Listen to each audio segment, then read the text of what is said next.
حضرت عبداللہ بن مسعود آپ فرماتے ہیں کہ دو باتوں میں ہلاکت ہے۔ آج انسان گناہ کر کے بھی اپنے آپ کو کامیاب سمجھ رہا ہے، چور چوری کر کے اپنے آپ کو کامیاب سمجھتا ہے۔ دو باتوں میں ہلاکت ہے۔ پوچھا گیا کون سی؟ فرمایا ایک مایوسی اور دوسرا خود پسندی۔ کیا اہل معاشرہ اس مصیبت کی زد میں نہیں ہے؟ کیا خود پسندی نہیں ہے؟ کیا مایوسی نہیں ہے؟ نعمت نہ ملے تو کہتے ہیں پتہ نہیں اللہ نے ہمارے نصیب میں یہ لکھا ہے۔ یہ مایوسی کا اظہار ہے۔ اللہ تعالیٰ نے اتنی بڑی نعمت عطا فرمائے، بولنے کی طاقت، سننے کی طاقت، یہ جسم عطا فرمایا، چلنے کے لیے قدم عطا فرمائے، رزق عطا فرمایا، اولاد عطا فرمائی، اتنی نعمتیں ہیں اللہ کی۔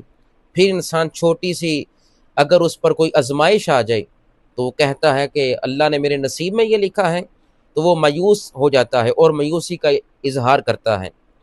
احادیث میں بیان کیا گیا کہ صرف یہ بات یاد رکھیں کہ صرف نماز ہی کام نہیں آئے گی، صرف روزے کام نہیں آئیں گے، صرف حج کام نہیں آئے گا۔ اگر صرف نماز، روزہ اور حج ہی کام آنا ہے تو یہ حقوق العباد کیا ہے؟ والدین کی تابع داری کیوں؟ دیگر اعمال صالحہ، ورد و وظائف پھر کیوں ہیں؟ کچھ ایسے بھی افعال ہیں کہ اگر اللہ رب العزت اس کو اپنی بارگاہ میں کسی بندے کے ایک فعل کو بھی قبول کر لے تو نماز کے بارے میں نہیں پوچھا جائے گا، روزے کے بارے میں نہیں، اس چھوٹی سی نیکی کو اللہ قبول کر کے اس بندے کو جنت کا حقدار بنا دے گا۔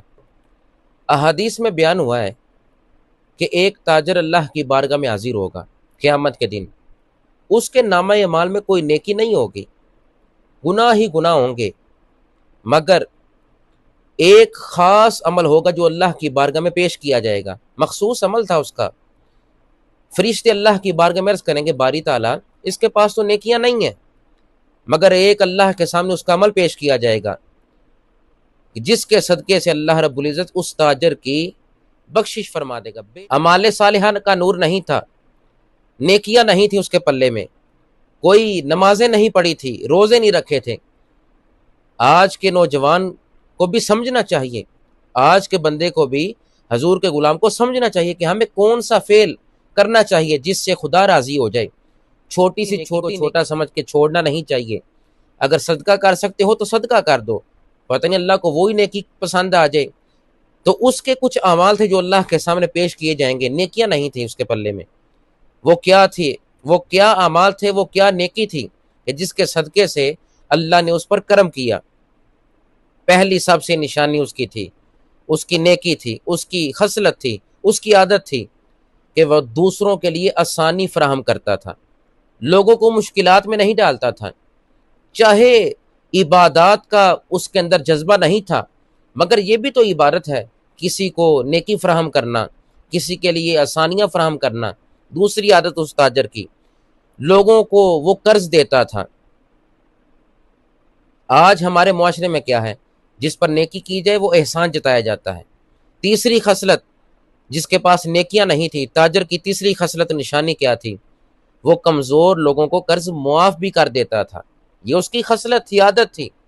چوتھی نشانی جس کی وجہ سے اللہ اس کو جنت کا حقدار بنائے گا کہ لوگوں کے ساتھ وہ نرمی کرتا تھا، سختی نہیں کرتا تھا۔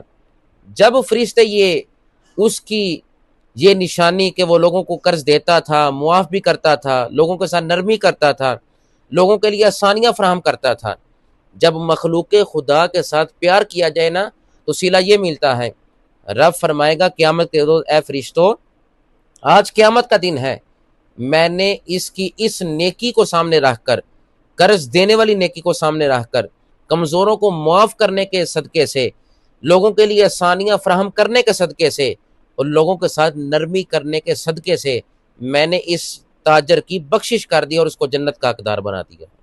ہمیں سمجھنا چاہیے کہ صرف سجدہ اس سے کام نہیں بنے گا، صرف نماز سے نہیں۔